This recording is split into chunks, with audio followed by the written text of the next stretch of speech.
oper kredit di bawah tangan. Menjual kendaraan yang masih kredit, artinya yang masih dalam proses cicilan kepada orang lain tanpa sepengetahuan perusahaan leasingnya atau pembiayaannya, apakah itu termasuk kepada ranah pidana atau tidak? Jadi begini kawan-kawan, sering sekali saya mendapat pertanyaan di video-video saya atau di video-video saya, ada seperti ini. Bang, saya sudah menunggak selama 3 bulan dan debt collector datang ke rumah saya. Masalahnya bang, ketika debt collector datang ke rumah saya, debt collectornya menanyakan di mana motor saya. Saya tidak bisa menunjukkan motor bang, karena motor saya sudah saya gadaikan ke saudara. Nah, ini bahaya ini ya, tidak bisa seperti ini. Karena ini bisa masuk ranah pidana penggelapan. Atau bang, saya sudah menggadaikan mobil saya atau menjual mobil saya kepada si A, kepada si B atau si C karena saya sudah tidak sanggup membayarnya lagi. Bagaimana ini bang? Sementara debt collectornya menanyakan kepada saya di mana unitnya. Nah, ini juga sangat bahaya ya, sama ini. Atau yang ketiga, bang, nama saya dipinjam oleh kakak saya untuk mengkredit mobil atau untuk pinjam dana dengan gadai BPKB di leasing, dan kakak saya tidak sanggup bayar. Akhirnya saya didatangi debt collector terus. Bagaimana caranya bang? Apakah saya bisa mengalihkan tagihan ke kakak saya supaya debt collectornya menagih ke kakak saya? Jawabannya tidak bisa. Kenapa tidak bisa? Karena yang tanda tangan di perjanjian kontrak itu adalah Anda, yang disurvei oleh surveyor adalah Anda, dan yang mereka tahu yang memakai unit atau memakai dana adalah Anda. Sehingga Anda lah yang bertanggung jawab sepenuhnya kepada perusahaan leasingnya atau pembiayaannya apapun yang terjadi. Makanya ke depannya hati-hati, jangan mau meminjamkan nama atau data pribadi Anda kepada siapapun, sekalipun itu kepada saudara, karena itu bisa masuk ke ranah penggelapan. Anda bisa dilaporkan menggelapkan unit apabila unitnya tidak ketemu. Sama, yang tiga ini sama ya. Yang pertama tadi ya, menjual unit mobil yang masih dalam proses kredit kepada orang lain, itu bisa masuk ranah penggelapan. Yang kedua juga, sengaja menjual mobil atau motor karena tidak sanggup lagi membayar kredit, itu juga sudah pasti masuk ranah pidana penggelapan. Dan yang ketiga juga tadi, meminjamkan nama. Nama Anda dipinjam untuk mengkredit mobil, nama Anda dipinjam untuk meminjam pinjaman dengan gadai BPKB atau dengan jaminan sertifikat atau apalah itu bisa dimasukkan ke dalam ranah penggelapan atau pemalsuan data-data. Jadi hati-hati dengan hal-hal seperti ini.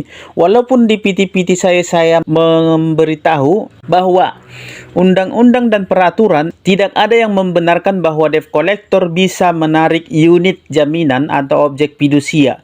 Tidak ada yang membenarkan itu, karena memang debt collector kerjanya atau tugasnya hanyalah untuk menagih angsuran. Namanya pun debt collector, penagih angsuran. Tetapi untuk menarik unit, mereka tidak punya hak atau tidak punya kewenangan. Itu hanya bisa dilakukan melalui putusan pengadilan. Tetapi apabila Anda memindah tangankan, menyewakan, atau mengalihkan objek jaminan seperti mobil atau motor yang masih dalam proses kredit yang belum lunas ke pihak lain tanpa sepengetahuan perusahaannya, leasing atau pembiayaannya, maka itu sama saja Anda telah melakukan penggelapan, dan itu masuk ke dalam ranah pidana.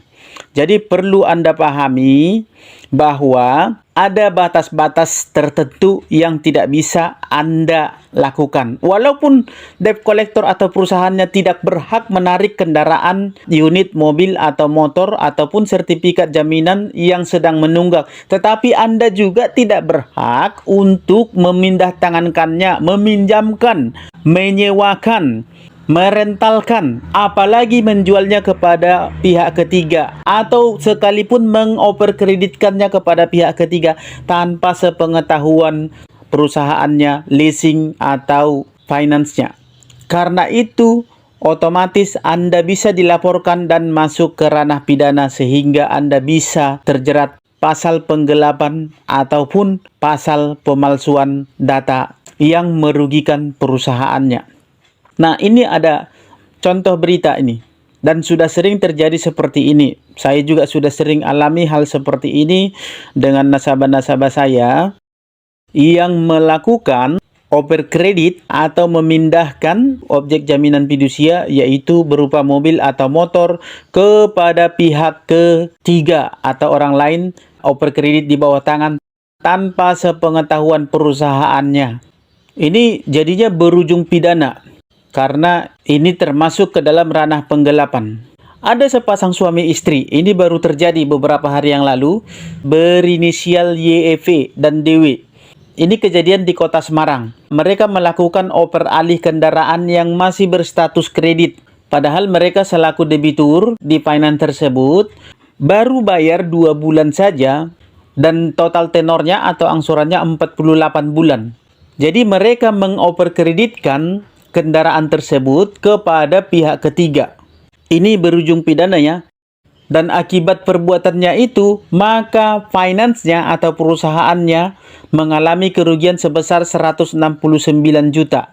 Akibat angsuran yang tidak mereka bayarkan kepada perusahaannya. Dan perusahaan finance ini pun langsung melaporkan mereka ke Polsek Gedang Tengah, Yogyakarta.